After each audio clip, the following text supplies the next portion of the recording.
Bonjour, bonjour. Bonjour. Bonjour.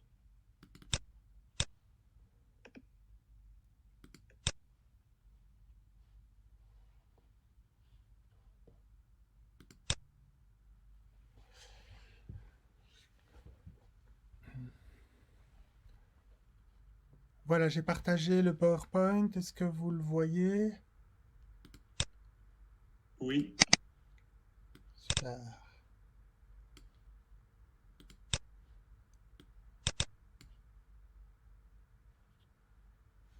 Voilà, voilà.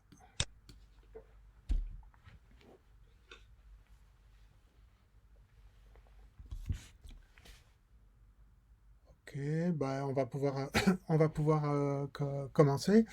Donc, ce sera la dernière séance de cours du cours de biologie végétale 2. Et donc aujourd'hui, on va continuer l'exploration du groupe des angiospermes au sein des spermaphites. Donc la semaine dernière, on avait vu comment sont apparus les angiospermes et quels sont les principaux caractères qui vont évoluer, quels sont les principaux caractères ou organes nouveaux chez les angiospermes, et ensuite quels sont les caractères qui vont évoluer au sein des angiospermes. Et donc j'ai repris ici un, un- un tableau qui reprend pour un certain nombre de caractères les états ancestraux et les états dérivés qu'on peut retrouver dans différents groupes d'angiospermes. Donc, par exemple, le port global végétatif, qui est donc et le caractère ancestral, c'est d'avoir des plantes ligneuses, donc des arbres. Les premiers angiospermes étaient des arbres. Et ensuite, il y a eu, dans certains groupes, évolution du port herbacé. On a vu que, contrairement à ce qu'on pensait auparavant, finalement, le les tout premiers angiospermes possédaient uniquement des trachéides dans leur xylème secondaire, et puis ensuite, secondairement, sont apparus, mais très très vite, au cours de l'évolution des angiospermes, sont apparus les vaisseaux du xylème secondaire. On a vu que les angiospermes ancestraux, les premiers angiospermes avaient des fleurs bisexuées, donc hermaphrodites, et puis au cours de l'évolution, dans certains groupes, sont apparues des fleurs unisexuées. On a vu également que les premiers angiospermes étaient à pollinisation par les insectes, et donc ça marque une forte différence par rapport au groupe des gymnospermes qui étaient principalement pollinisés par le vent. Mais dès l'apparition des angiospermes, il y avait une pollinisation par les insectes, et ensuite il y a eu évolution dans certains groupes d'évolution vers la pollinisation par le vent, donc anémogamie, ou d'autres types de pollinisation par les oiseaux, par les chauves-souris ou par l'eau pour les plantes aquatiques, pour les angiospermes aquatiques. Au niveau du pollen, donc on a vu qu'il y avait un seul trou, donc pore, ou une seule fente dans le pollen dans les groupes ancestraux, et puis dans un des groupes, qui est d'ailleurs le groupe majeur au sein des angiospermes, on a apparition de pollen avec trois pores ou trois fentes. Au niveau des carpelles, donc on a des carpelles libres, donc les carpelles, ce sont donc les mégasporophiles qui s'enroulent autour des ovules pour les cacher, pour former l'ovaire. Et on a donc plusieurs carpelles libres chez les angiospermes ancestraux, des carpelles soudées chez les angiospermes secondaires, apparus ensuite. Et puis, bon, je ne vais pas détailler tout, mais donc on a des ovaires super, donc des ovaires insérés au-dessus des autres pièces florales, comme caractère ancestral, des fleurs avec un grand nombre de pièces florales, notamment des tépales, parce que les sépales et les pétales ne sont pas différenciés, qui sont très nombreux, des étamines qui sont nombreuses, des carpelles qui sont nombreux. On a donc des pétales qui sont libres l'un de l'autre, donc insérés chacun indépendamment sur le réceptacle, alors qu'on peut avoir dans certains cas évolution de pétales soudés. Et aussi, donc oui, j'ai oublié de dire, ici on a des pièces florales nombreuses, mais on peut avoir donc au cours de l'évolution un, un, un nombre de pièces florales qui est beaucoup plus limité et qui se trouve inséré de façon bien organisée en cycle de, par exemple, 2 pièces, 3 pièces, 4 pièces ou 5 pièces selon les familles. Et aussi, dans les angiospermes ancestraux, on a des étamines qui n'ont pas de filet différencié, Et par contre, au cours de l'évolution apparaissent des étamines pour lesquelles on peut distinguer vraiment deux parties dans l'étamine, une partie cylindrique qui est le filet et une partie et qui est stérile, et à l'extrémité une anthère qui est la partie fertile de l'anthère de l'étamine qui contient les sacs polliniques et donc les grains de pollen.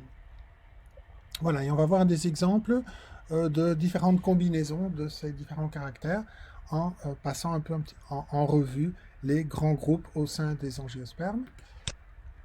Alors, donc, pour rappel, donc, ceci, donc, c'est une phylogénie de environ 1900 espèces d'angiospermes qui sont regroupées selon donc, bien sûr, selon les différents groupes ou pôles. Et donc, la classification des angiospermes se marque au travers de 4 pôles.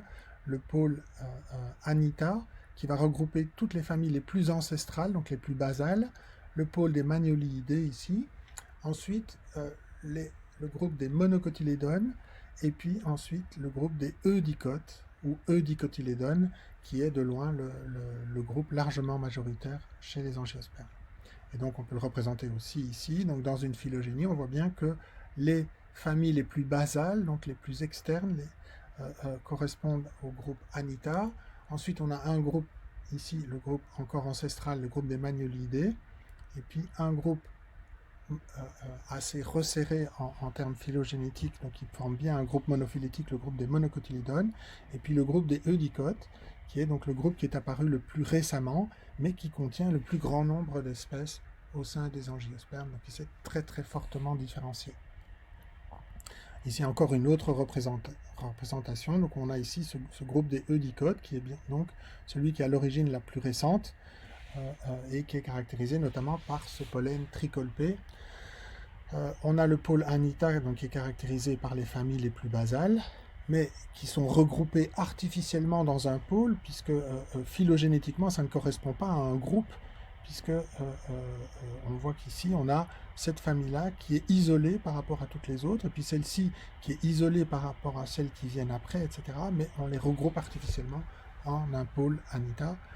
Ici, par contre, on a le groupe monophylétique des monocotylédones, et puis on a un pôle qui représente un certain nombre d'ordres, encore ou de familles ancestrales, mais pas aussi ancestrales que le pôle Anita, et qu'on a regroupé aussi plus ou moins artificiellement dans le pôle des Magnoliidae.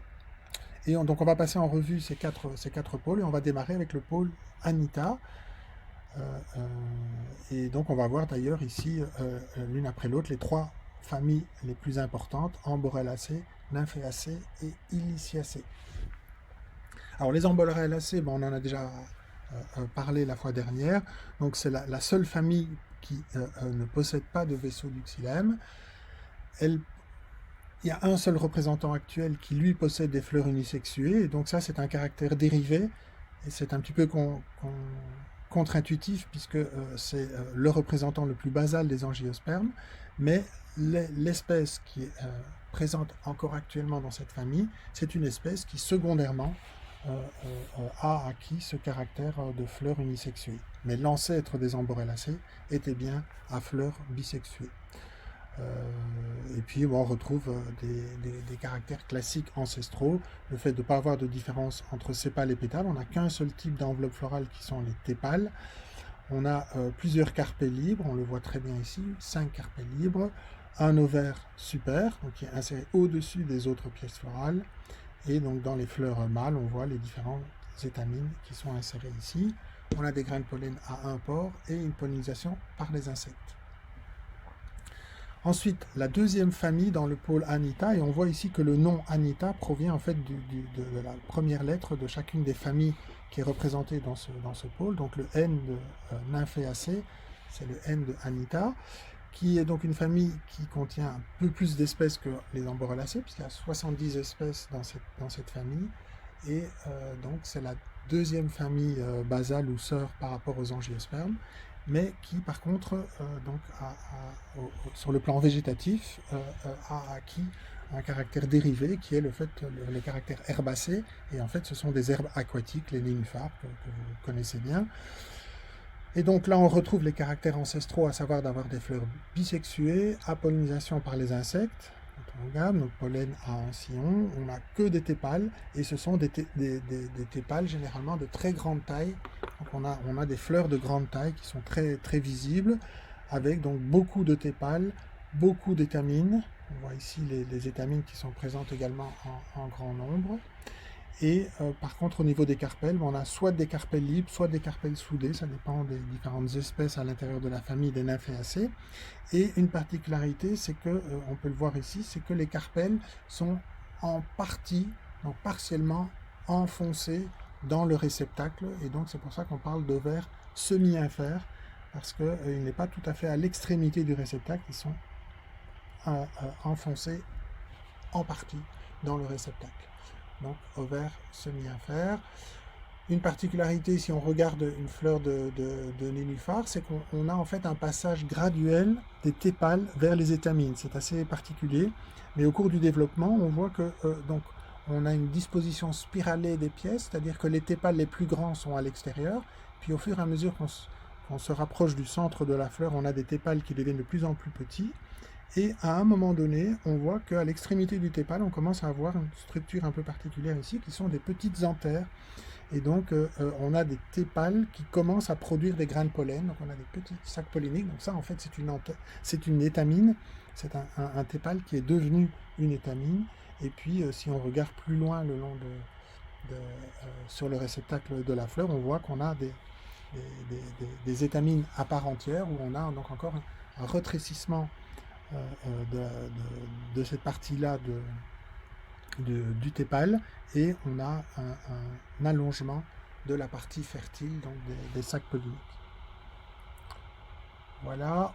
Autre particularité aussi, c'est qu'on a encore une graine qui est ancestrale, dans le sens que on dit qu'elle est périspermée, c'est-à-dire que le tissu de réserve de la graine, qui va permettre au moment de la germination de la graine de nourrir le démarrage de la croissance de la plantule, ces tissus de réserve sont des tissus diploïdes, alors que normalement chez les angiospermes, ce sont des tissus triploïdes de l'albumène.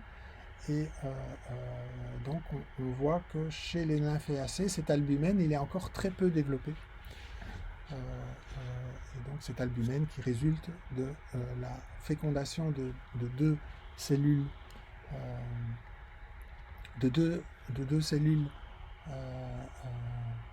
haploïdes avec une cellule issue avec un noyau spermatique issu donc du grain de pollen, ce qui fait un tissu triploïde.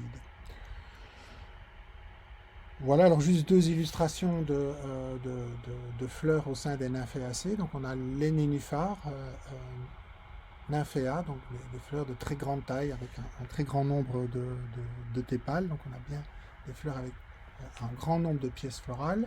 Et puis ici, une fleur du genre nuphar, où on voit donc le nombre de tépales ici il est plus faible, et aussi on a des tépales qui vont par 3, et par contre on a un très grand nombre d'étamines et de carpelles. Donc voilà pour la famille des Nymphaeaceae. Ensuite on passe à la troisième famille au sein du groupe du pôle Anita, qui est la famille des Iliciaceae, qui a donné... Monsieur ? Oui ? Vous pouvez remettre le diapo d'avant juste quelques secondes, s'il vous plaît. Merci.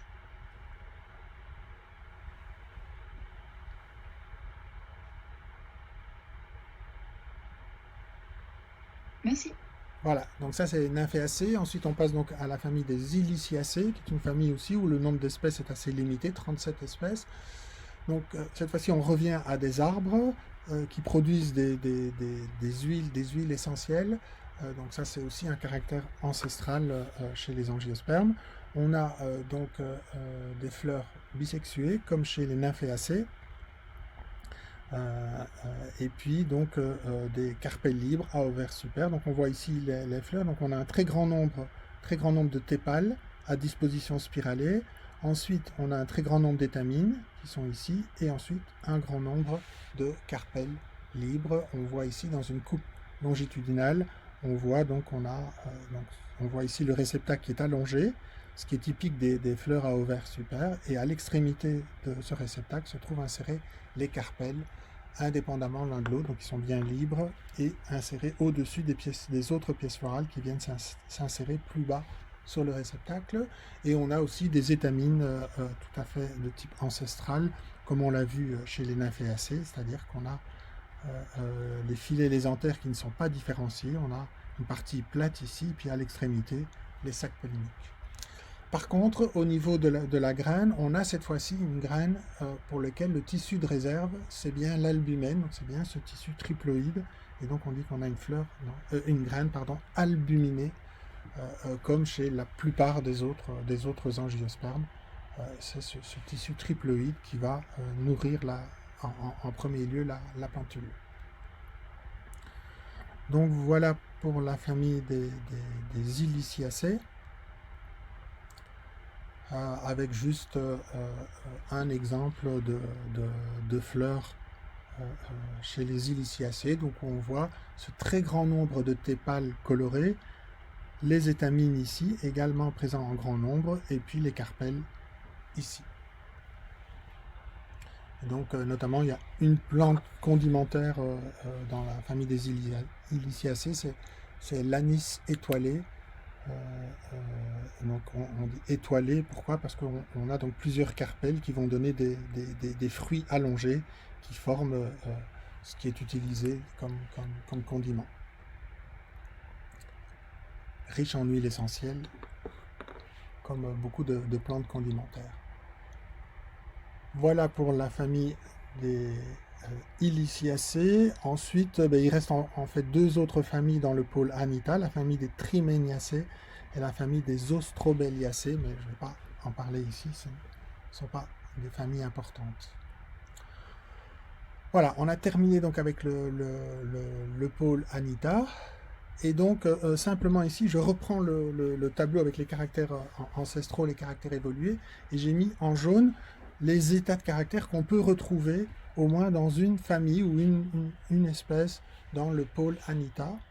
Et on voit donc, on va retrouver tous les états ancestraux de caractère, on va les retrouver au moins dans une famille du pôle Anita, et on les retrouve d'ailleurs dans la plupart des familles du pôle Anita, mais on retrouve quand même de temps en temps, dans certains cas, des états dérivés. Par exemple, on a vu que chez les nymphéacées, on avait des plantes herbacées. On a vu ici que les vaisseaux du xylème, ils sont apparus à partir des nymphéacées, mais on va les retrouver chez les iliciacées et chez les deux autres familles, ces vaisseaux du xylème. On a vu également qu'on a des fleurs unisexuées, notamment dans la famille elle-même des amborellacées. On voit qu'on a actuellement une espèce avec des fleurs unisexuées. Par contre, on a toujours une pollinisation par les insectes, dans tous les cas, toujours un pollen à import, toujours des carpelles libres. Ensuite, on a parfois des ovaires infères, c'est notamment dans la famille des nymphéacées, on a plusieurs espèces avec un ovaire infère, et tout le reste, on a plutôt des caractères ancestraux. Donc ça montre bien que même dans les familles les plus ancestrales, dans certains cas, certains caractères ont évolué, puisque forcément ces familles, ce qu'on voit actuellement, ce sont les représentants actuels qui ont évolué depuis environ 160 millions d'années, et au cours de ces 160 millions d'années, par rapport aux états ancestraux, on a dans certains cas des états dérivés qui sont apparus. Voilà donc pour le pôle Anita. On va passer maintenant au deuxième pôle, qui est le pôle des Magnolidés. Voilà. Alors, ce pôle des Magnolidés, en fait, auparavant, avant d'avoir les phylogénies moléculaires, c'était lui qui était désigné comme le groupe le plus basal, le plus ancestral chez les angiospermes, parce qu'on va retrouver beaucoup de caractères ancestraux dans les fleurs de Magnolidés.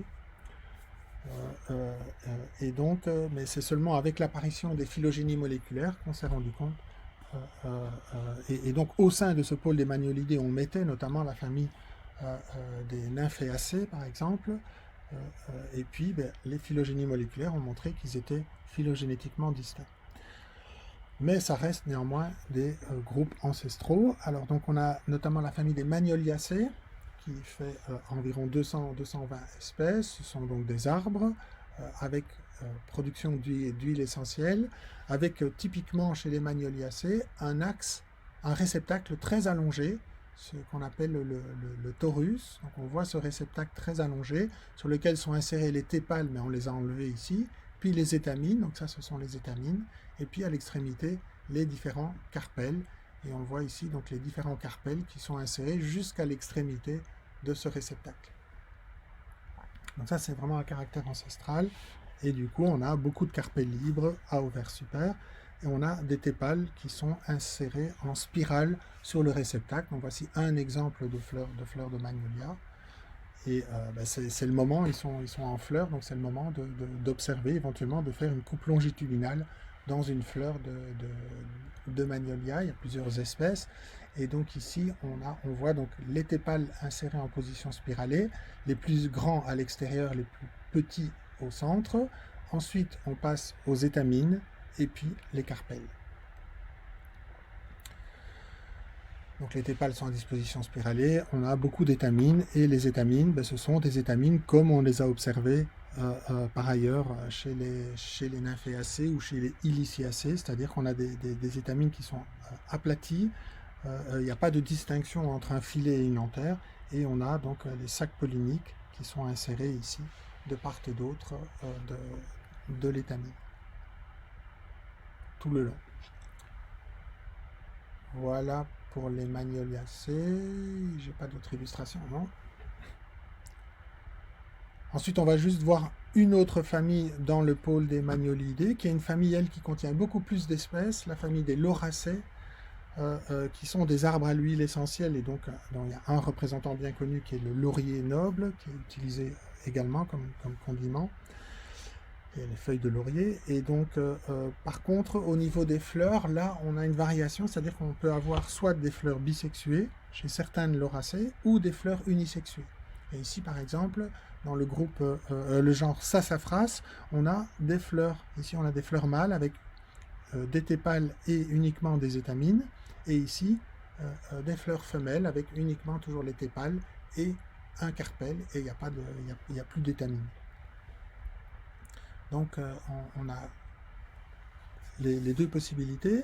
Une caractéristique également, c'est qu'on a des fleurs qui n'ont qu'un seul carpel, mais si on fait une coupe longitudinale ou transversale dans le carpel, on voit qu'on a une placentation marginale, c'est-à-dire qu'on a un carpel qui ne résulte pas de la soudure de plusieurs carpels. Donc c'est simplement qu'on a élimination des autres carpels de la fleur ancestrale. Il n'y a plus qu'un seul carpel qui reste au sein de la fleur, mais il a une placentation marginale, c'est-à-dire qu'on a les ovules qui sont insérés sur une seule ligne d'insertion sur la paroi de l'ovaire.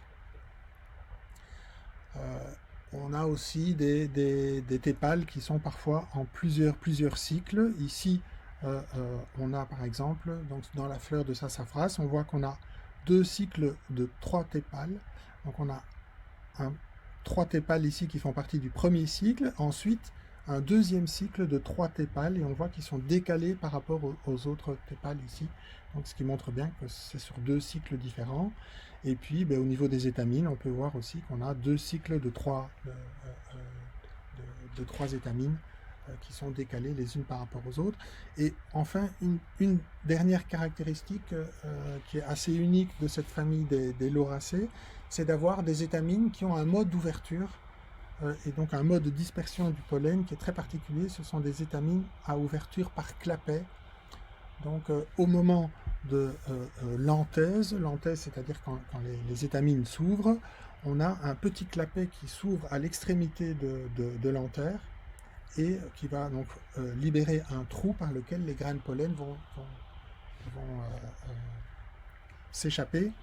Et donc, ça forme un type de pollinisation qu'on appelle le buzz pollination, c'est-à-dire qu'on a le pollinisateur qui va s'approcher de la fleur, il va toucher la fleur, et donc le clapet va s'ouvrir, et les grains de pollen, il va y avoir un nuage de grains de pollen qui vont s'échapper de ces trous et qui vont venir se déposer sur le dos du pollinisateur. Et donc, c'est un mode de pollinisation qui permet de couvrir le pollinisateur par des grains de pollen. Voilà, et on va le retrouver dans quelques autres familles, mais c'est assez rare comme système. Juste une espèce, notamment, donc on a parlé du laurier noble, mais une autre plante importante, surtout pour les amateurs de guacamole, qui est l'avocatier, qui est également une lauracée. Et donc on voit ici une belle illustration de la fleur d'avocatier, où on a cette fois-ci une fleur qui est hermaphrodite, donc on a à la fois des étamines et des carpelles, mais on voit ici, donc on a vraiment typiquement une fleur qu'on appelle une fleur trimère, c'est-à-dire qu'on a un premier cycle de 3 tépales et un deuxième cycle de 3 tépales. On ne parle pas de sépales et pétales parce qu'ils ont la même couleur, la même consistance, donc c'est pour ça qu'on parle de tépales, mais on voit très bien ici qu'ils sont sur 2 cycles et idem pour les étamines. Voilà pour la famille des lauracées. Et donc ce sera tout pour le pôle des magnolidés. Donc on voit juste deux exemples. Oups. Voilà. Donc on a terminé avec les magnolidés. Et on va passer maintenant au groupe des monocotylédones. Donc monocotylédones, où là on a vraiment phylogénétiquement, on peut bien montrer qu'il s'agit d'un groupe monophylétique, donc avec une seule origine, un seul ancêtre commun,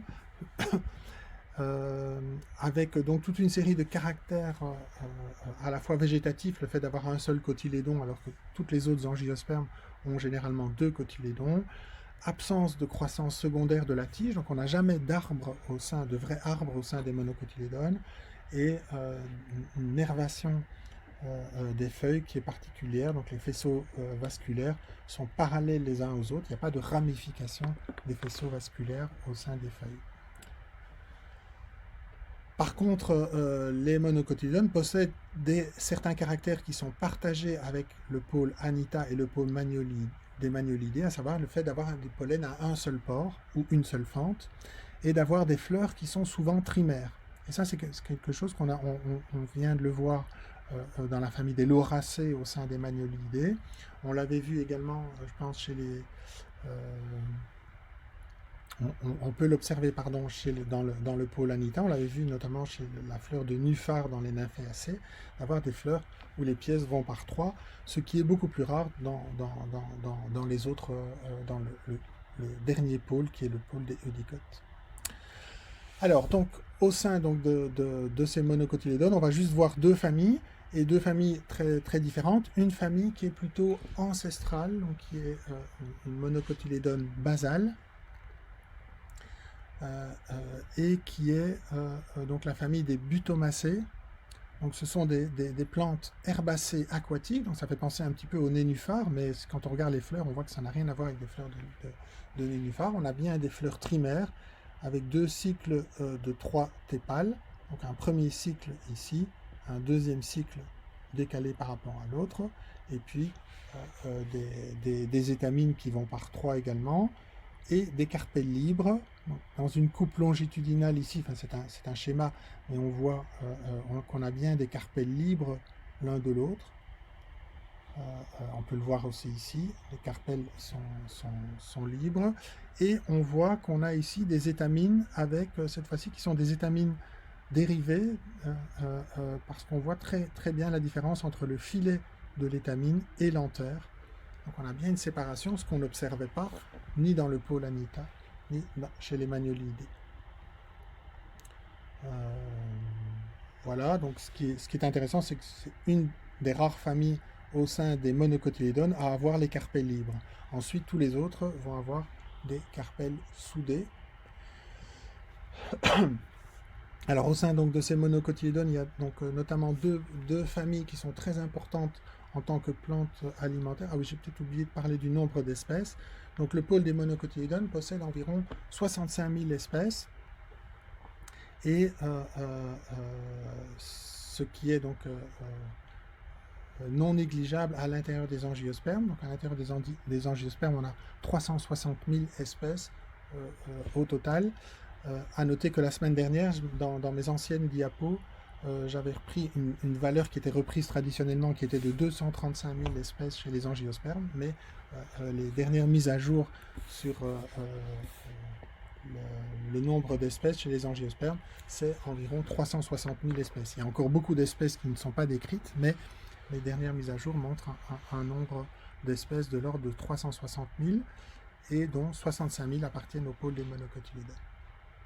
Alors, donc, il y a deux familles importantes en termes comme plantes cultivées. Il y a la famille des graminées, qui est donc, dont le nom latin, c'est la famille des Poaceae, qui contient notamment les céréales, le blé, maïs, riz, sorgho, orge, donc très important pour l'alimentation humaine et aussi l'alimentation des animaux d'élevage. Et donc famille des Poaceae. Et puis une deuxième famille importante, c'est la famille des Arecacées, la famille des palmiers, avec aussi donc pas mal d'espèces cultivées. Ensuite, c'est aussi un groupe pour lequel on a des familles qui illustrent très bien l'évolution de la morphologie florale, notamment en réponse à des syndromes de pollinisation très, très contrastés. Et donc, c'est des choses que vous avez vues normalement avec Laurent Amselem, à savoir donc, notamment évolution d'une pollinisation par le vent, qui est donc un caractère dérivé chez les angiospermes. C'est une sorte de réversion, puisque les gymnospermes, qui sont les premiers spermaphytes, avaient une pollinisation par le vent, mais dès l'apparition des angiospermes, la pollinisation était par les insectes, mais dans certains groupes, il y a eu évolution vers une sorte de retour à la pollinisation par le vent. Et donc, un des exemples, c'est la famille des Poaceae, dont on va reparler tout de suite. Et puis, il y a aussi, par contre, d'autres types d'évolutions complètement différentes, qui est plutôt des évolutions vers de la pollinisation par les insectes, mais spécialisées. Alors que les groupes plutôt ancestraux, comme le Paulanica ou les Magnolidés, sont des pollinisations entomogames généralisées, c'est-à-dire qu'ils vont attirer un grand nombre de pollinisateurs. Par contre, dans certains cas, on a vraiment une évolution vers, à la limite, une espèce de plante va attirer un seul type une seule espèce d'insecte qui va assurer sa pollinisation. Et c'est le cas notamment dans la famille des Orchidacées, où on a une très très forte coévolution entre des groupes d'insectes et la famille des Orchidacées. Mais donc c'est quelque chose que vous avez vu avec Laurent Amselem. Donc je vais juste reparler ici de la famille des Poaceae, puisque donc c'est une famille, c'est certainement la famille la plus importante en tant que plante cultivée, puisqu'elle contient notamment les céréales. Et donc il y a 10 000 espèces au total, donc c'est une très grande famille. Et la structure de la fleur est très particulière, très réduite. Et donc notamment il n'y a pas d'absence de pétales, donc ça fait partie de quelque chose qu'on retrouve souvent quand il y a évolution de la pollinisation par le vent. Souvent il y a perte des pétales, puisque le rôle principal des pétales, c'est d'attirer les pollinisateurs. Et ici, il y a un relâchement des contraintes évolutives qui font que souvent les pétales vont disparaître sans que ce soit négatif délétère pour la reproduction de la plante. Donc perte des pétales. Alors on a quand même des pièces florales, mais qui ne sont pas du tout colorées, et qu'on appelle donc la léma et la paléa, qui sont donc ce qu'on appelle aussi les glumelles. Alors en fait, ce sont ni des sépales ni des pétales, ce sont des bractées, c'est-à-dire des pièces qui se trouvent normalement à la base du réceptacle ou à la base des fleurs, et qui ont donc vraiment une consistance, on appelle ça scarieux, c'est-à-dire la consistance de la paille. Alors ils n'ont pas d'importance entre elles, sauf que c'est important de reconnaître au sein de la fleur ces lémas et ces paléas, et de regarder leur taille, leurs caractéristiques, parce que c'est ce qui va permettre de reconnaître différentes graminées. Donc on va utiliser la morphologie notamment de cette léma et de cette paléa pour identifier les différentes espèces. Par ailleurs, dans la fleur, on voit qu'on a en fait deux stigmates qui sont très très ramifiés, donc ce qu'on appelle des stigmates plumeux, et ça c'est typiquement une adaptation à la pollinisation par le vent, de façon à pouvoir, ça joue un petit peu le rôle de filtre pour capter les grains de pollen qui sont transportés par le vent. Donc stigmates plumeux, on voit qu'on a un ovaire, mais deux stigmates différents, donc c'est bien issu de carpelles soudées avec deux carpelles ancestraux. Et on a des étamines qui ont donc un très long filet qui va permettre aux anthères d'être orientés vers l'extérieur, ce qu'on appelle des étamines exertes. Ils sont orientés vers l'extérieur pour libérer les grains de pollen au maximum. Et généralement, on a des anthères de très grande taille qui produisent des milliers de grains de pollen. Et donc, ça fait partie en fait une des familles les plus importantes productrices de pollen allergisant, ce qui est typique des familles qui ont une pollinisation par le vent, c'est de produire un très grand nombre de grains de pollen et donc souvent allergisants. Voilà, alors une dernière caractéristique qui est tout à fait unique à la famille des Poacées, c'est d'avoir un fruit donc unique, on appelle le Caryopse. Alors, le nom est un peu compliqué, mais donc et c'est la seule famille où on retrouve ce type de fruit. Caryopse, alors qu'est-ce que c'est? En fait, c'est un fruit sec qui n'a qu'une seule graine à l'intérieur. Et donc ça, généralement, un fruit sec qui n'a qu'une seule graine, c'est une akène, comme par exemple le fruit du noisetier. Le fruit du noisetier, on a donc dans le fruit une paroi de l'ovaire qui est toute sec, paroi du fruit qui est tout sec, très dur, qu'on doit ouvrir, et à l'intérieur on va retrouver une seule graine. Ça c'est bien typiquement un exemple d'akène, et c'est la même chose par exemple chez le tournesol, l'akène du tournesol. Donc on a une paroi du fruit qui est assez dure, et à l'intérieur une graine. Mais la particularité chez les graminées, donc on a une paroi, une graine, mais c'est que le tégument de la graine, il est complètement soudé à la paroi du fruit, ce qu'on appelle le péricarpe. Donc complètement soudé au péricarpe, et on ne peut plus distinguer les deux. Donc on ne peut pas ouvrir le péricarpe, comme on peut ouvrir le fruit du noisetier, ou on peut ouvrir le fruit du tournesol, et en libérer la graine. Ici, la graine, elle ne peut jamais être libérée de la paroi du fruit, et donc de la paroi de l'ovaire. Et donc il y a soudure entre les deux, c'est ce qu'on appelle le caryopse. Et donc ça a une conséquence botanique, c'est-à-dire que donc, quand on parle à un botaniste, on ne doit jamais parler de la graine de céréales, parce que on ne peut pas isoler la graine de la paroi du fruit, on doit parler du fruit. Et donc ça veut dire qu'un grain de riz, un grain de maïs, ou un grain de blé ou de froment, ça, ce sont des fruits et ce ne sont pas des graines. Alors, donc, peu importe en dehors des cours de botanique, mais scientifiquement, sachez donc un grain de riz, un grain de maïs, un grain de blé, c'est un fruit et non pas une graine. Pourquoi? Parce qu'il contient également la paroi du fruit. Voilà. Que dire d'autre? Donc oui, ici c'était un exemple de pâturin, donc du genre Poa. Alors, comme c'est une très très grande famille, 10 000 espèces, donc on va utiliser, pour la systématique, on va utiliser les caractéristiques des lemmas et des paléas notamment, mais on va aussi utiliser le mode de regroupement des fleurs au sein de la plante. Et la particularité, c'est qu'on a des fleurs qui sont regroupées en inflorescences élémentaires qu'on appelle l'épillet. Vous avez sûrement déjà entendu ce terme épillet. Qu'est-ce que c'est l'épillet? Donc on l'utilise que chez les graminées, donc que dans la famille des Poacées, et c'est un regroupement de plusieurs fleurs.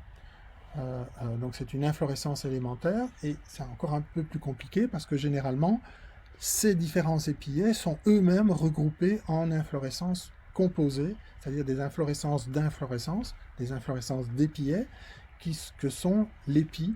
Donc l'épi de blé, c'est un ensemble d'épillets, chaque épillet étant un ensemble de fleurs. ou bien il y a d'autres types d'inflorescences composées. Il y a l'épi, mais il peut y avoir, par exemple chez l'avoine, on parle de panicule d'épier.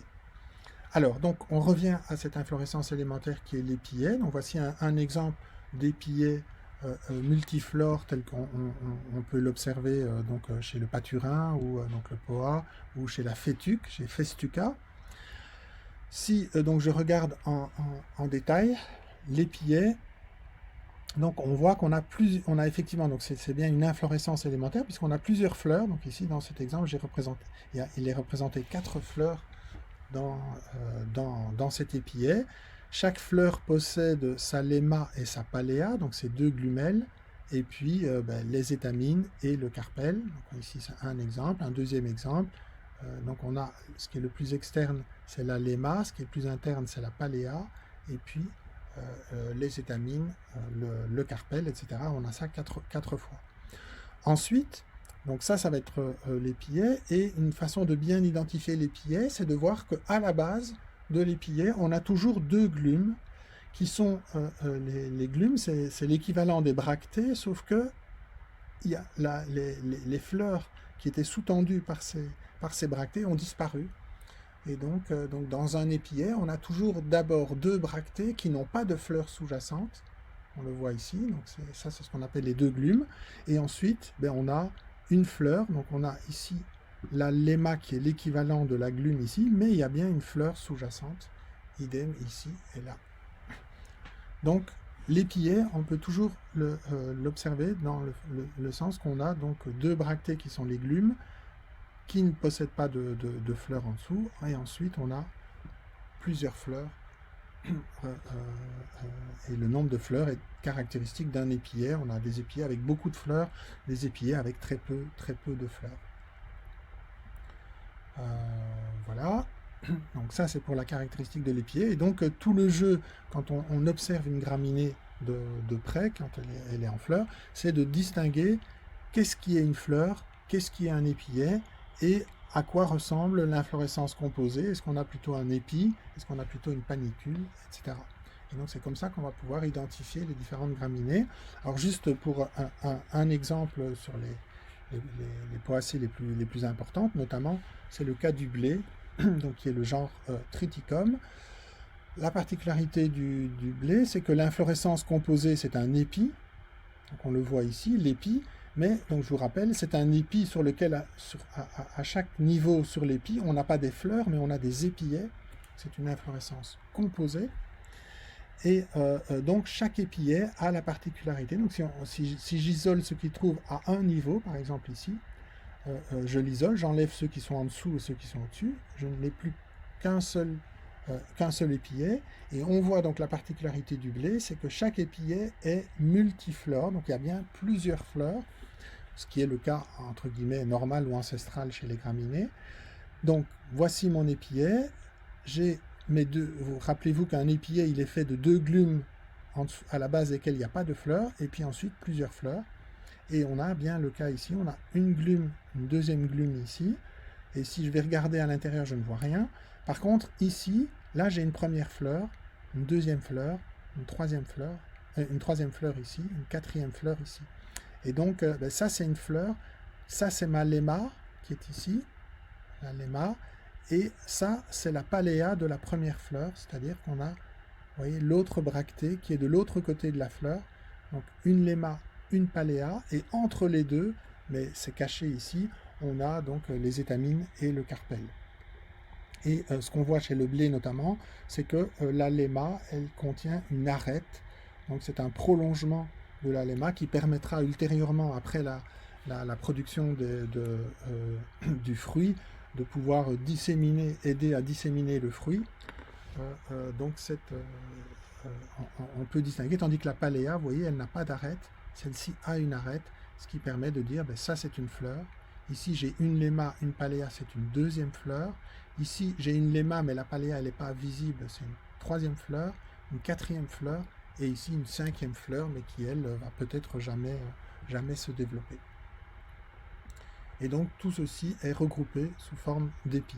Donc ça c'est pour le blé.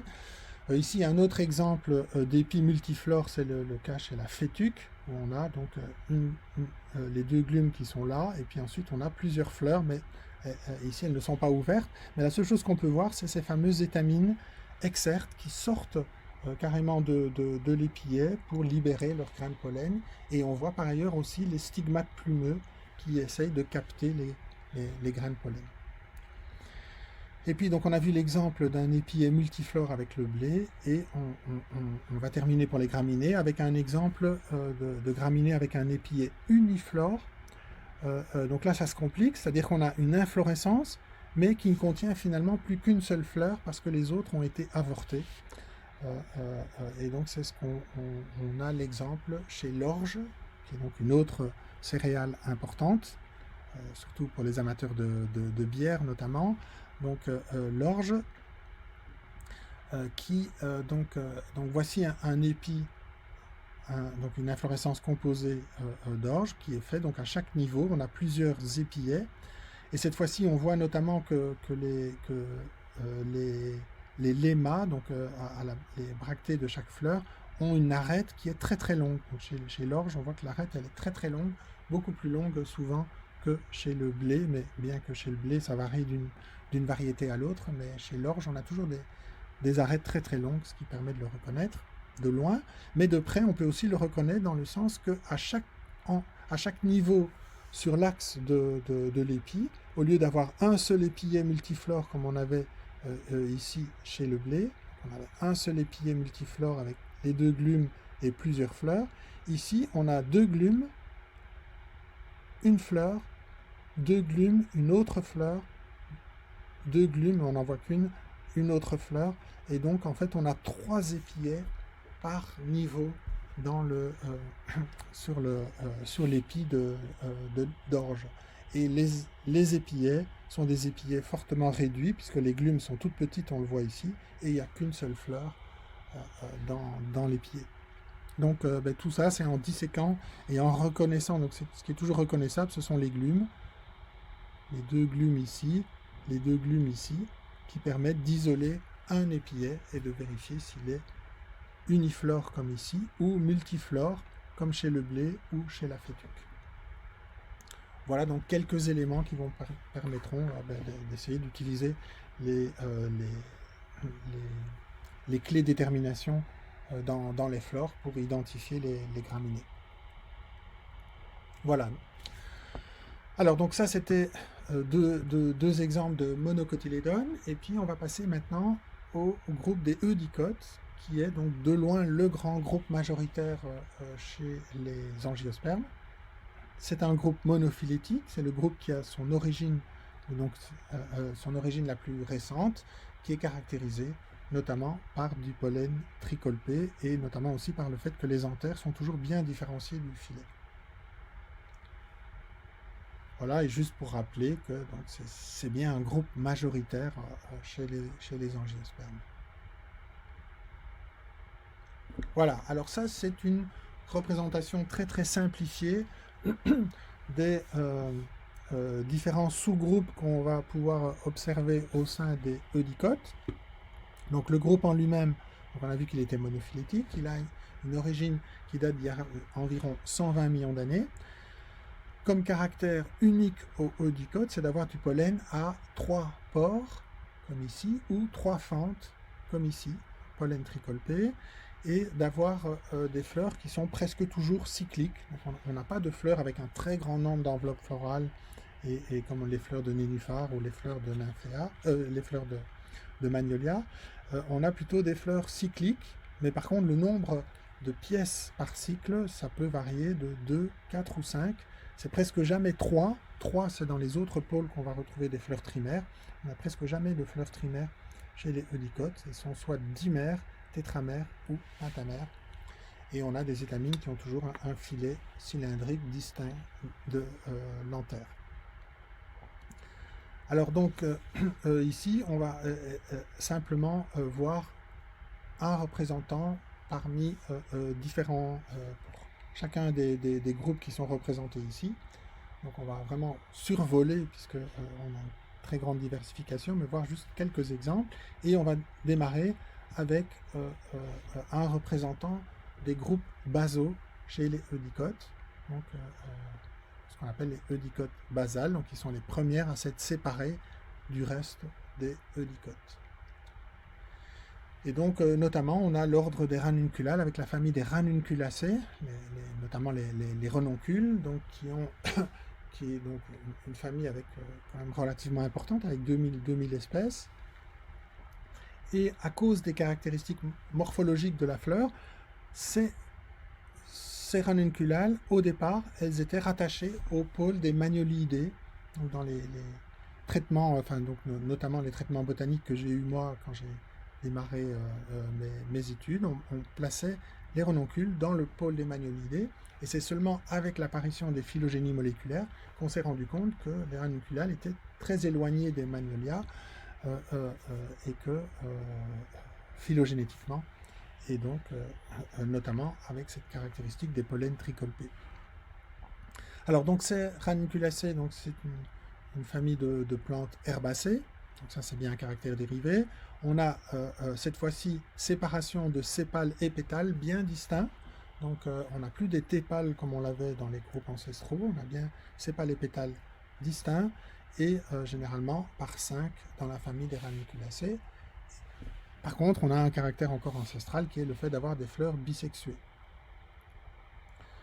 Donc voici un exemple, donc le populage des marais, donc Alta palustris, où on a, alors on voit pas les sépales, on voit ici les 5 pétales, on voit que les étamines, on en a un grand nombre, et bon, les carpelles, on ne les voit pas ici. Donc par contre, donc si on fait une coupe longitudinale, on voit qu'on a un réceptacle qui est bombé, donc le réceptacle est allongé ou bombé, et à l'extrémité de ce réceptacle, on a plusieurs carpelles libres. Donc ça, c'est encore un caractère ancestral, le fait d'avoir plusieurs carpelles libres et qui sont insérées à l'extrémité du réceptacle, donc c'est un ovaire super. Et on voit bien ici, en faisant une coupe longitudinale dans l'ovaire, qu'on a une placentation, et une coupe transversale dans l'ovaire, qu'on a une placentation marginale. Les ovules sont insérés seulement d'un côté de la paroi, sur une double ligne d'insertion, mais une seule, donc c'est bien un carpelle libre. Voilà, on a par contre un très grand nombre d'étamines, on le voit ici aussi, un très grand nombre d'étamines, et qui sont donc des étamines dérivées, évoluées, puisqu'on a un filet complètement séparé de l'antère. Voilà, alors ici quelques exemples d'autres genres ou familles, espèces au sein des ranunculacées. Donc ici on a la renoncule, donc ranunculus, ou le bouton d'or, où on voit donc dans une coupe longitudinale dans la fleur, mais on voit qu'on a des sépales, des pétales, et puis ensuite un grand nombre d'étamines, donc 5 sépales, 5 pétales, un grand nombre d'étamines, et puis le réceptacle allongé, et sur ce réceptacle, insertion d'un grand nombre de carpelles libres. Voilà, et donc c'est pour ça qu'en fait, si on regarde ceci, ça ressemble un petit peu à la fleur de Magnolia. On avait aussi un réceptacle allongé sur lequel sont insérées les carpelles, un grand nombre d'étamines. Par contre, la différence avec les Magnolias, c'est qu'ici, on a 5 sépales, 5 pétales, donc des pièces florales bien différenciées, ce qui n'était pas le cas chez les Magnolias. Alors juste ici, un exemple de ranunculacées avec des caractères assez dérivés au niveau des pétales. On voit ici qu'on a chacun des pétales qui est percé d'un long éperon nectarifère. Donc c'est vraiment dans chaque pétale. Les pétales sont bien libres, insérés indépendamment les uns des autres sur le réceptacle, mais ils sont percés d'un long tube, et à l'extrémité de ce tube se trouve produit le nectar. Et donc on voit qu'il y a une très grande variation chez les ancolies de la profondeur de cet éperon nectarifère, qui va être adapté à différents pollinisateurs. Donc on va voir celui-ci par exemple, il va être pollinisé par probablement un lépidoptère, donc un papillon avec un très long, des pièces buccales très longues qui peuvent se dérouler et arriver à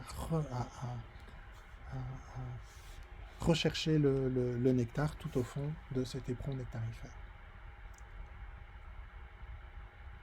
Voilà pour les ranunculacées. Alors juste ici un petit résumé des différents types de caractères qu'on peut retrouver dans, dans les groupes basaux chez les eudicotes. Et on voit qu'on a quelque chose qui est déjà beaucoup plus différent de ce qu'on a vu pour le pôle Anita, c'est-à-dire que on a une sorte de partage, on a certains caractères qui sont encore ancestraux, le fait d'avoir des fleurs bisexuées, une pollinisation par les insectes, des carpets libres, un ovaire super, des pétales libres, ça c'est des caractères ancestraux, mais on voit qu'on a aussi en même temps, donc au sein d'une même espèce, également des caractères qui sont plutôt des caractères dérivés, c'est-à-dire qu'ils sont tous herbacés, on a des vaisseaux du xylème, on a du pollen à 3 pores, mais on a surtout des pièces florales qui sont en cycle. Alors chez les ranunculacées, c'est en cycle de 5 pièces. On a des sépales et des pétales qui sont bien différenciés et des étamines à filets distincts de l'antenne. Donc, dans un groupe basal de dicotes, on voit qu'on a globalement à peu près la moitié des caractères qui sont encore des caractères ancestraux et la moitié des caractères qui sont plutôt des caractères dérivés. Et puis, progressivement, au cours de l'évolution des eudicotes, on va passer à de plus en plus de jaune du côté droit, c'est-à-dire de beaucoup plus de caractères dérivés. Alors, ensuite, on va voir un exemple d'un groupe plus récent, mais qui est donc le groupe des Caryophyllidés. Et dans ce groupe des Caryophyllidés, qui contient 2 ordres, l'ordre des caryophyllales et l'ordre des polygonales, qui à eux deux comptent environ 10 000 espèces, donc c'est non négligeable. Et on va juste illustrer une famille assez spectaculaire, qui est la famille des Cactacées, à l'intérieur des caryophyllales, qui contient 2000 espèces. Donc c'est une famille assez diversifiée, mais qui est très très particulière, puisqu'elle a vraiment un type d'adaptation très focalisé sur la résistance à la sécheresse. C'est ce qu'on appelle des plantes succulentes, où on a donc des feuilles qui sont fortement réduites et qui sont transformées en épines. Donc voici ici une sorte de branche secondaire, donc qui est un axe secondaire de la tige, ici, qui forme une sorte de petit coussinet, et sur ce coussinet sont insérées les feuilles, et les feuilles, ce sont des épines. Alors le fait d'avoir des feuilles transformées en épines, ça permet de diminuer les stomates, et donc diminuer la perte en eau par l'évapotranspiration. Mais forcément, du coup, il n'y a pas de... et ces feuilles transformées en épines permettent aussi de lutter contre les herbivores. Mais par contre, où se fait la photosynthèse? La photosynthèse, elle est reprise par un autre organe qui est la tige. Et donc, vous avez chez ces cactacées, vous avez la tige qui est verte, et c'est elle qui fait la photosynthèse. Et donc, c'est ce qu'on appelle des phyloclades.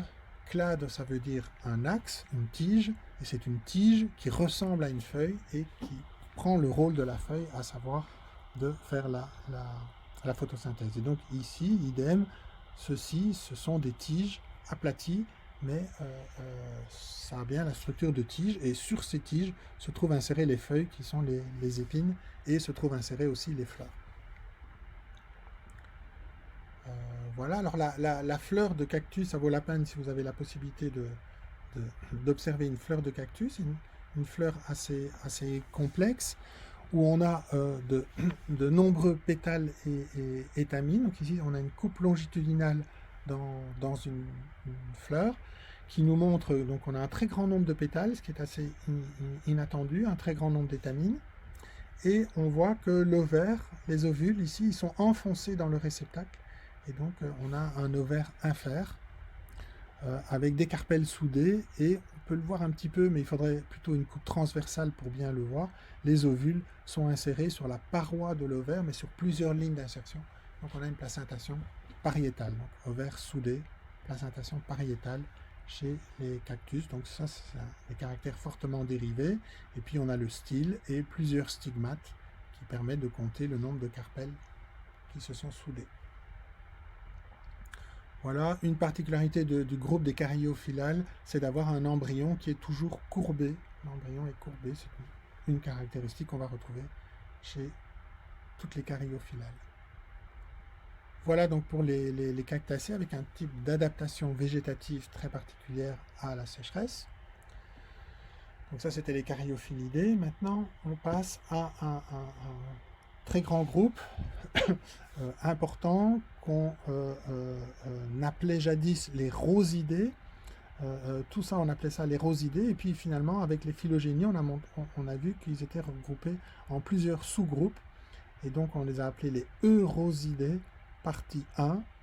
Donc ça, c'est un groupe monophylétique avec une seule origine, qu'on appelle les Eurosidés 1, ici. Et puis, on a un autre groupe ici, qui est le groupe des Eurosidés 2. Donc, dans les Eurosidés 1, on a notamment l'ordre des rosales, et on va voir une famille qui est la famille des rosacées, qui a donné son nom à l'ordre des rosales et au nom des rosidés, les Eurosidés. Donc les rosacées, qui est à nouveau une famille avec un très grand nombre d'espèces, 3000 espèces, et un certain nombre de plantes, beaucoup de plantes très, très connues et économiquement importantes. Notamment ici, on a le fraisier, mais on verra aussi qu'on a le pommier, les pruniers, abricotiers, etc. font partie de la famille des rosacées et bien sûr les roses. Alors donc, ces rosacées, sur le plan végétatif, on voit qu'on a toutes les possibilités. On a des arbres, des arbustes, on a des plantes herbacées. Donc ça, c'est des caractères extrêmement variables chez les rosacées. Par contre, une chose qui est toujours fixée, c'est le nombre de sépales et de pétales. On a toujours 5 sépales et 5 pétales. Et puis, on a de nombreuses étamines, un petit peu comme on avait chez les renoncules, chez les ranunculacées, 5 sépales, 5 pétales et beaucoup d'étamines. Ça, c'est quelque chose qui est partagé entre ces deux familles. Mais par contre, chez les rosacées, donc comme on avait vu une grande variabilité sur le plan végétatif, on a aussi une grande variabilité concernant les carpelles, parce qu'on peut avoir soit des carpelles libres, soit des carpelles soudées. Et ici, ce qui est représenté donc, dans le cas du fraisier, c'est une rosacée avec des carpelles libres. Donc on le voit ici dans une coupe longitudinale dans la fleur. Donc on a les sépales, les pétales, les étamines. Mais si on regarde le réceptacle, je vous rappelle qu'il faut toujours essayer de bien identifier le réceptacle dans une fleur, on voit que le réceptacle, et de regarder sa forme, le réceptacle a une forme allongée. Un réceptacle allongé, et donc on voit que sur ce réceptacle sont insérés un très grand nombre d'unités carpelles. Donc on a beaucoup de carpelles, et on peut les voir ici. Ça, c'est ce réceptacle qui est fortement allongé, bombé, et sur ce réceptacle se trouve inséré un grand nombre de carpelles libres l'un de l'autre. Voilà, et puis au niveau de l'ovaire, on a aussi une grande variabilité. On a soit des ovaires super, et c'est le cas ici, puisqu'on a l'axe qui est allongé, donc on a un ovaire super, mais on a parfois aussi des ovaires infères. Voilà, alors donc juste pour la petite histoire donc, concernant le fraisier, donc on voit ici donc, une fleur de fraisier. Ça c'est au moment où la floraison est terminée et les différents carpelles ont été fécondés. Et ce qu'on voit, c'est qu'au lieu d'avoir les fruits, les ovaires et les fruits qui se développent et qui grossissent, ce qui grossit en fait, c'est le réceptacle qui devient de plus en plus gros chez le fraisier et qui devient même coloré. Et donc, en fait, chez la fraise, on a quelque chose qui ne... la partie comestible ne correspond pas du tout aux fruits en tant que tel. Ça correspond en fait, en tout cas la chair sucrée, elle est faite par le réceptacle qui devient fortement coloré. Et ce qu'on appelle les graines à la surface de la fraise, en fait, ce sont les fruits issus chacun d'un carpelle libre.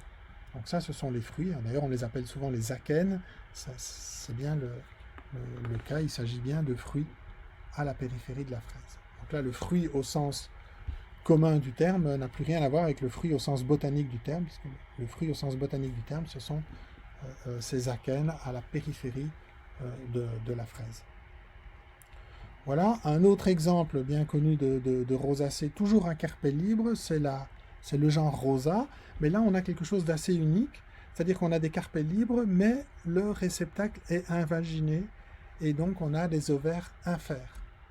Donc c'est un des rares cas où, au lieu d'avoir un réceptacle bombé et des carpels libres, on a un réceptacle invaginé et des carpels libres, mais à l'intérieur de ce réceptacle invaginé. Et donc ils ne sont pas soudés au réceptacle. On n'a pas de faux fruits, on a des vrais fruits, mais enfoncés dans le réceptacle. Et donc les autres pièces florales sont bien insérées au-dessus. C'est bien un ovaire infère. Et c'est le cas donc chez l'églantier qui est la rose sauvage. Voilà pour des exemples de rosacées à carpels libres, mais à position de l'ovaire très très différente dans les deux cas. Et puis on a aussi des rosacées à carpels soudés, notamment le pommier, donc qui est aussi une rosacée. On a aussi les 5 sépales, 5 pétales, beaucoup d'étamines, mais par contre on voit très bien ici dans une coupe longitudinale que l'ovaire et les ovules sont bien entourés par le réceptacle. On a bien un ovaire infère, complètement soudé, donc c'est un vrai ovaire infère. Et la seule chose qu'on peut voir ici, c'est un style qui se sépare ensuite en plusieurs styles séparés et des stigmates séparés qui nous montrent, si on arrive à les compter, on voit qu'on a généralement, donc on ne voit pas ici, mais généralement on a 5 styles et donc 5 carpels soudés. Et donc on a un faux fruit, donc la pomme, c'est bien un faux fruit. Donc on a le pédicelle qui est ici, donc on voit très bien ici le pédicelle de la fleur, et les résidus des étamines, sépales, etc. qui se trouvent de l'autre côté, donc, ce qui est typique d'un ovaire infère. Et donc, finalement, la partie charnue de la pomme, ce n'est pas que la paroi de l'ovaire, mais c'est aussi le réceptacle. Donc, il y a une soudure entre la paroi du fruit, et de l'ovaire et du réceptacle.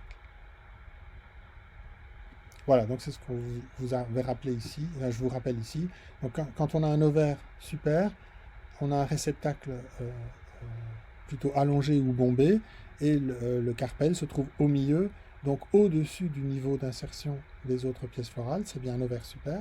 Et par contre, comme chez le pommier, le réceptacle est invaginé et l'ovaire est complètement soudé et non différencié par rapport au réceptacle. On a un ovaire infère et donc un faux fruit.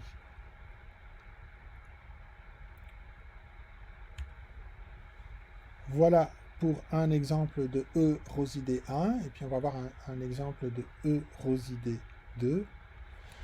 Et c'est donc la famille des brassicacées ou la famille des crucifères, donc qui est aussi une famille très importante en nombre d'espèces, mais également sur le plan agronomique, puisqu'on a notamment le colza dans cette famille et puis d'autres plantes. Donc, ce sont principalement des plantes herbacées, et il y avait une particularité biochimique de cette famille, c'est que c'est une famille qui va produire beaucoup de ce qu'on appelle des glucosinolates. Ce sont des glucosides soufrés qui donnent un goût très très piquant et qu'on va retrouver par exemple chez le radis, chez la moutarde et chez le wasabi. Donc tout ça, ce sont ces glucosides soufrés. Alors à quoi ça sert pour la plante? En fait, ça sert à lutter contre les herbivores, donc à ce que la plante ait un goût qui ne plaise pas aux herbivores, et donc c'est une lutte contre les herbivores.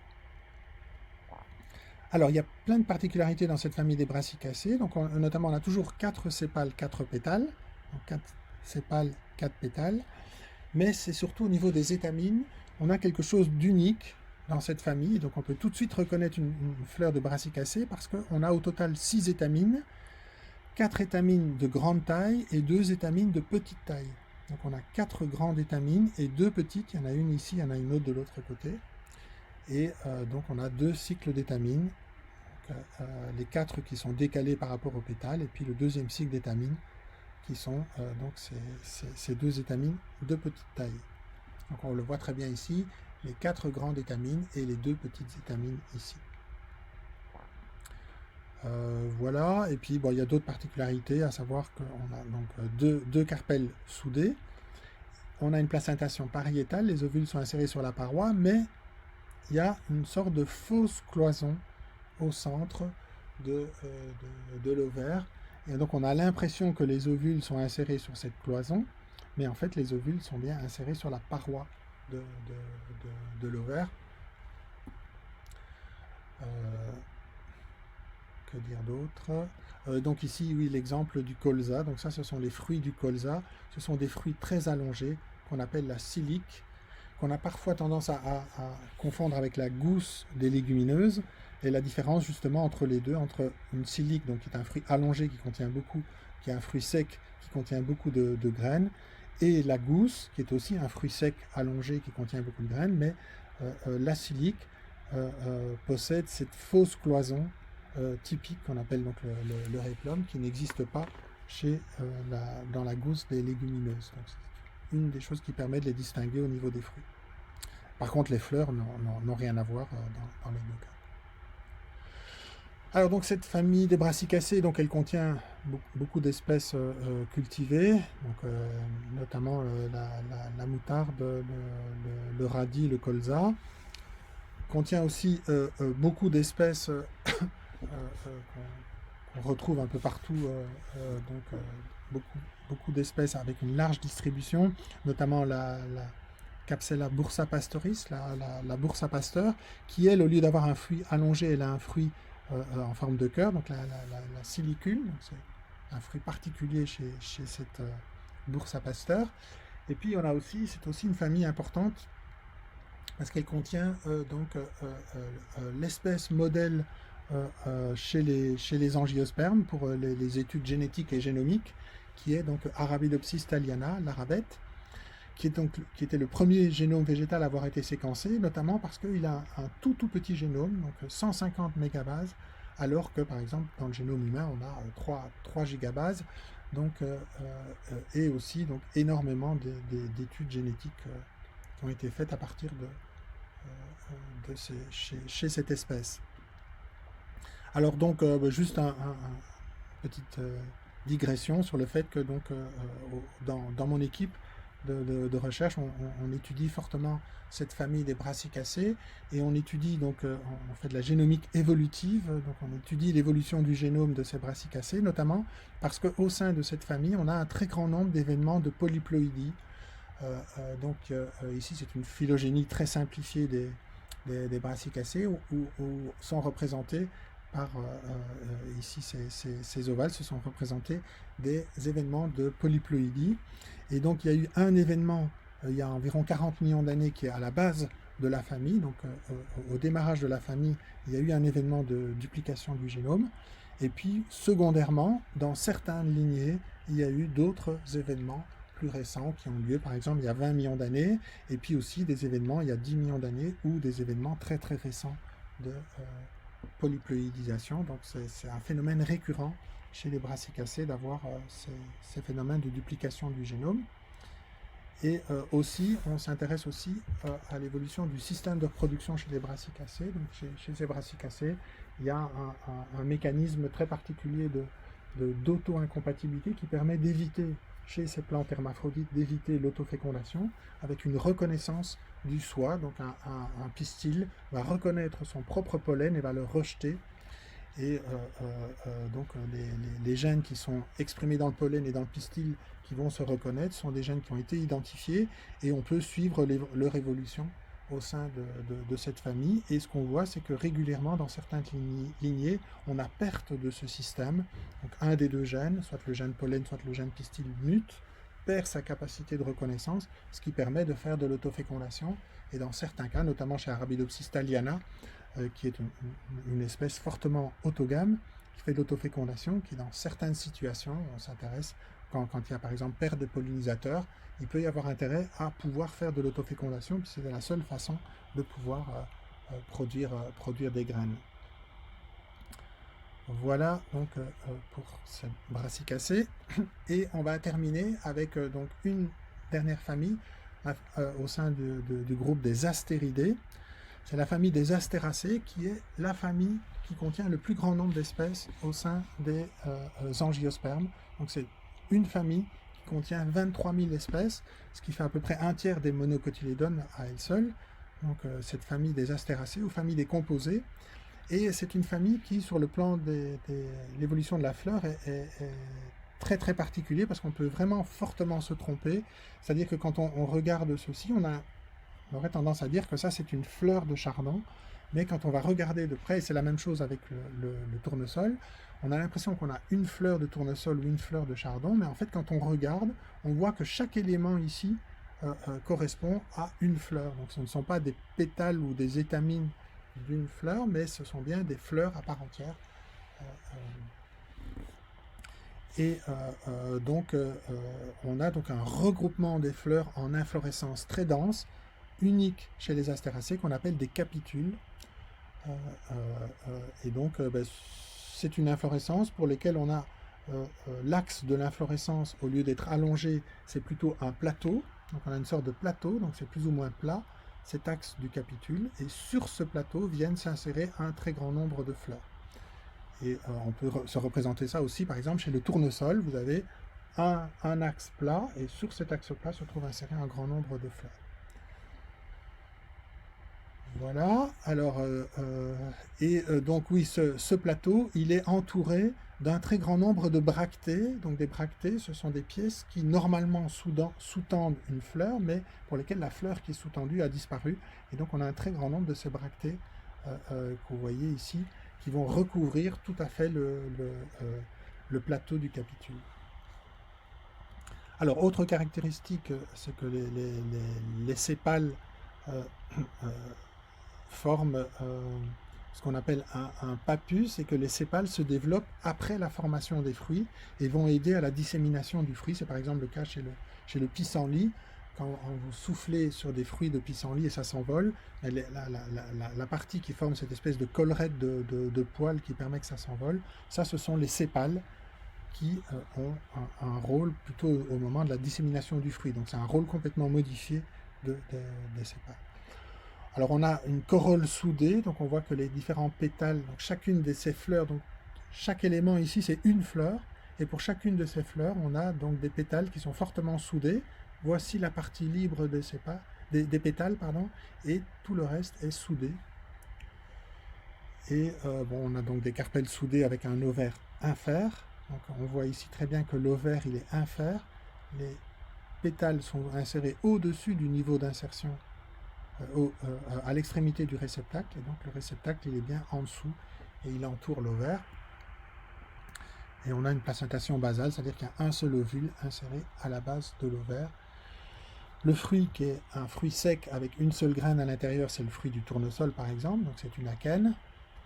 Et donc juste un exemple d'astéracée économiquement importante, c'est l'artichaut, où on voit donc très typiquement qu'en fait l'artichaut, la partie qu'on consomme, c'est en fait une inflorescence, donc c'est un capitule, mais avant que les fleurs se développent. Si jamais on laisse dans le champ l'artichaut fleurir, il ne va plus du tout être comestible, et voici ce que ça donne. Donc en fait ça ressemble très fort à un chardon, l'artichaut, mais forcément il est récolté avant maturité, mais donc on voit que le plateau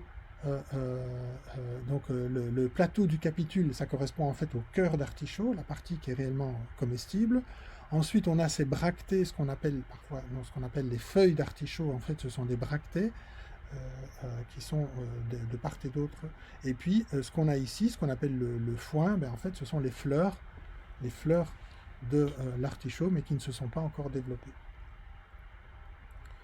Voilà, donc il y a un très grande diversité au sein de cette famille des astéracées, avec notamment des types de fleurs différentes. Par exemple, chez la chicorée, qui est encore une fleur, une plante importante agronomiquement dans la famille des astéracées, on n'a que des fleurs de ce type-là. C'est-à-dire qu'on appelle des fleurs ligulées, où on a donc toujours l'ovaire infère qui est ici, la corolle soudée, les pétales soudés, mais on voit qu'ils sont soudés de manière complètement unilatérale, donc on les retrouve, tous les pétales se trouvent du même côté, mais on voit bien à l'extrémité qu'on a bien 5 pétales soudés, mais avec une symétrie bilatérale tout à fait particulière. Toutes les fleurs sont comme ceci.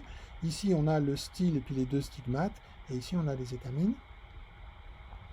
Et ce qu'on peut voir aussi, une caractéristique supplémentaire de ces astéracées, c'est d'avoir des étamines qui sont insérées indépendamment les unes des autres. Il y a 5 étamines à l'extrémité du réceptacle, mais par contre elles sont soudées par leurs anthères pour former ce qu'on appelle un synandre. Donc les anthères, la partie fertile, sont soudées et sont soudées tout autour du style. Vous voyez, le style, il va passer au milieu de toutes ces anthères pour finalement les dépasser et sortir ici et pouvoir libérer les deux stigmates.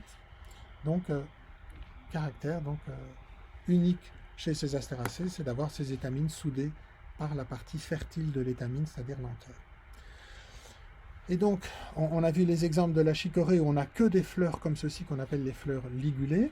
Et en fait, ces fleurs ligulées, quand on voit un tournesol, donc un capitule de tournesol, ces fleurs ligulées de la chicorée, elles correspondent aux fleurs externes du capitule de tournesol. Et en fait, donc chez le tournesol, on a deux types de fleurs. Il y a une sorte de séparation des rôles. Les fleurs ligulées comme ceci, donc qui ont des corolles très très développées, jouent un rôle d'attraction des pollinisateurs. Donc c'est elles qui vont vraiment attirer les pollinisateurs. Et puis au centre, on a un très grand nombre de fleurs qu'on appelle des fleurs tubulées, qui ressemblent à ceci.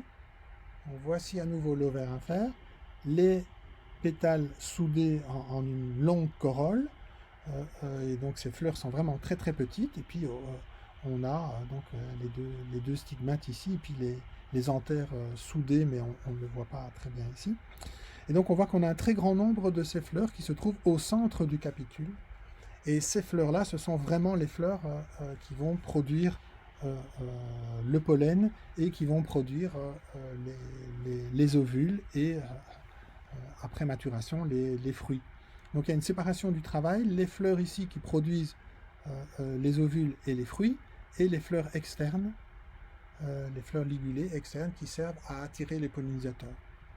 Et donc on a en fait un phénomène où on a donc parmi les familles qui possèdent les fleurs les plus dérivées, parce que presque tous les caractères de la fleur sont dérivés, ovaire infère, carpelle soudée, pétales soudés, etc.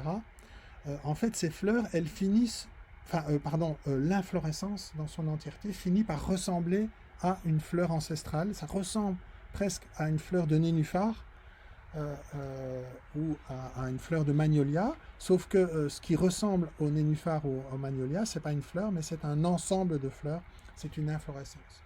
Et donc, on a ici une sorte de retour évolutif où on va attirer un grand nombre de pollinisateurs très diversifiés, mais l'élément d'attraction, par exemple ici, ce n'est pas un pétale ou un tépale, mais c'est une fleur spécialisée dans l'attraction des pollinisateurs, et il y en a tout autour du capitule de tournesol. Donc voilà typiquement un exemple de phénomène évolutif, de complexification, mais où on revient finalement à une structure qui ressemble à une structure ancestrale, alors que tous les états de caractère sont quasiment tous dérivés. Donc ça, c'était pour l'exemple des astéracées. Et donc, voilà, pour finir, donc, on a terminé ce survol très limité des angiospermes. Et donc, je vous rappelle que donc dans ce cours, l'idée, c'était d'explorer la diversité du monde végétal. Et même, on a débordé du monde végétal, puisqu'on a parlé aussi des champignons et on a parlé par exemple d'algues brunes qui ne sont pas des plantes, avec un intérêt sur l'organisation taxonomique. Donc il faut bien un peu comprendre l'organisation taxonomique. Ça permet de comprendre pourquoi on fait de la taxonomie, pourquoi on fait de la classification et comment on le fait à partir des phylogénies moléculaires. Et puis aussi, c'est l'occasion de voir comment l'appareil végétatif ou les modes de reproduction peuvent évoluer au sein d'un groupe ou entre groupes. Et donc la question qu'il faudra se poser pour chaque groupe que vous avez vu dans ce cours, c'est de savoir où il s'insère dans la classification des végétaux ou dans la classification du vivant, quelles originalités évolutives il apporte sur le plan végétatif et sur le plan reproducteur, et puis au sein du groupe. Donc pour un certain nombre de groupes, on a vu la diversification à l'intérieur du groupe, et donc pour les grandes lignées dans ce groupe, quelles quelles sont ces grandes lignées, quelles sont leurs caractéristiques. Alors ça a un côté un petit peu encyclopédique, ce cours, et donc c'est effectivement assez difficile, mais donc bien insister sur l'organisation taxonomique, toujours bien se référer à dans quel groupe je suis, quelles sont les caractéristiques de ce groupe, et quels sont les caractères qui ont évolué à l'intérieur de ce groupe. Est-ce qu'on possède plutôt beaucoup de caractères ancestraux ou plutôt beaucoup de caractères dérivés? Voilà. J'ai remis à jour les diapos parce que j'ai modifié quelques diapositives, mais c'est vraiment à la marge.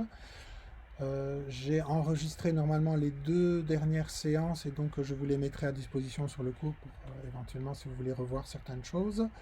Et puis juste une chose importante aussi, c'est que l'examen donc sera en même temps que les BOP, et donc cette année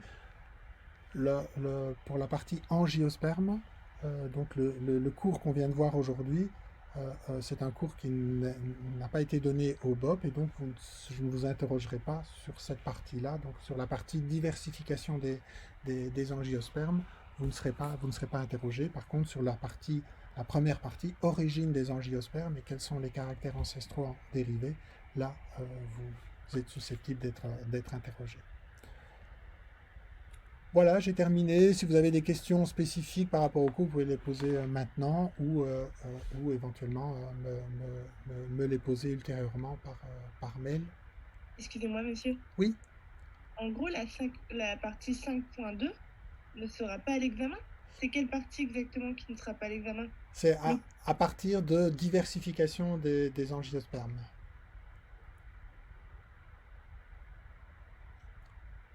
Donc, il y a dans le dernier chapitre sur les angiospermes, il y a deux parties, une partie origine des angiospermes et une partie diversification.